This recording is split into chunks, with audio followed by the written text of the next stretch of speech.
Welcome back, people. Welcome back to the coming series where we explore the deep truths and the principles that will enable you become everything you were created to be and do. All right, so we've been talking about ideas, talking about attitudes, and all that. And I really want to take this a step further because really, uh, our mentality, the way that we think, ultimately is the most important thing in our lives for the simple reason that our lives are dictated by the way that we think, right?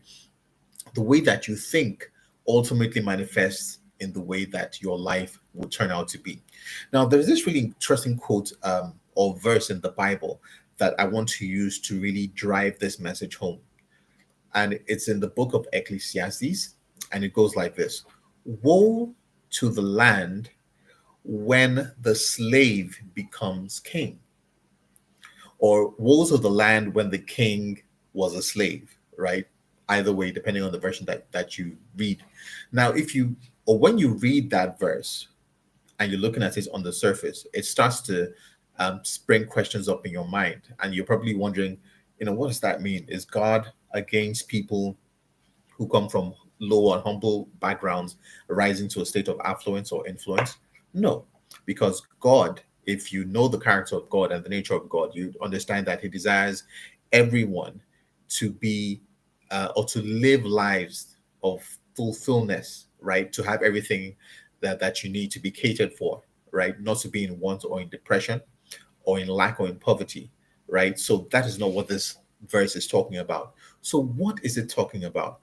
Now, if you look at it through the lens of everything that we've said so far about our attitudes, concepts, etc., ideas, what it really means is that the way a person thinks, right, will affect not just him, but the people he has dealings with. In other words, when a person in power, when a person who's supposed to be a leader, when a person who's supposed to have authority thinks like a slave, then the people he's in charge over are in trouble. Woe to the land when the king thinks like a slave. That is exactly what that verse is saying. Now, the word woe, for those of you who don't realize, the word woe is the worst curse word you will ever see in the Bible. It is the worst. Jesus uses it a few times. It means damned you. It's a terrible word. So if we were to replace the word woe, right, with what you just heard, it would read like this: Damned is the land when the person in charge thinks like a slave. That is the importance, that is the weight, the gravity of having someone or having a leader, having people in authority who think like slaves. Now, what is the slave mentality? Right? If you do some research and you look at how slaves lived or how slaves were treated and how slaves embodied or manifested a certain attitude, it was one of inferiority, right? One of getting as much as they could, right? Once they were free from certain bonds, right? Having a complex. Now, all of these traits are very dangerous for somebody who's supposed to be in authority. When a person that is in authority has that sort of mindset, you're going to be in lots of trouble. This explains why we see countries who have leaders where the people are dying and the leaders just don't care. We see countries that have lots and lots of resources and people are living in lack. We see countries where so many things are going wrong and the person in authority just just doesn't seem to give a damn. Woe to the land when the person in charge thinks like a slave. And even if we were to live or to leave the subject of people in authority thinking like slaves aside, driving it back to you, are you sure that the way you think does not embody the slave attitude? What sorts of slavery still hold you back? So, for instance, if you were given an opportunity to run a business and you shy away from that opportunity, ask yourself why. Why are you shying away from that opportunity?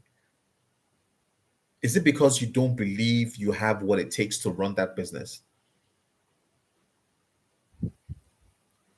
Or for men, when you view women as, things like chattel, right? Or people who are supposed to be inferior to you, who gave you that idea? Where did you get that idea from? Why do you think like that? These are mindsets that are enslaving us, enslaving our thinking, and putting barriers on top of our minds such that we cannot really explode with our full potential because we have these things that are blocking us from achieving everything that we're supposed to be. Mindset. Woe to the land when the person in charge thinks like a slave.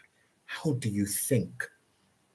Because your thinking is your life. I'll give you another verse from the Bible, which for me really, really hits home. It was also spoken by King Solomon, who wrote the book of Ecclesiastes. But this one is in the book of Proverbs, and it says, "As a man thinks in his heart, so is he." It's a very popular verse. A lot of people know it. But when we're quoting it, we tend to quote it incompletely. Most of us say, "As a man thinks, so is he." But we have left out the most critical phrase in that verse: in his heart. Now, if you understand what that means, if you understand the weight and the gravity and the importance of that verse, then you will begin to think differently, not just about yourself, but about the people around you. And we're going to deal with that in the next session. Stay tuned.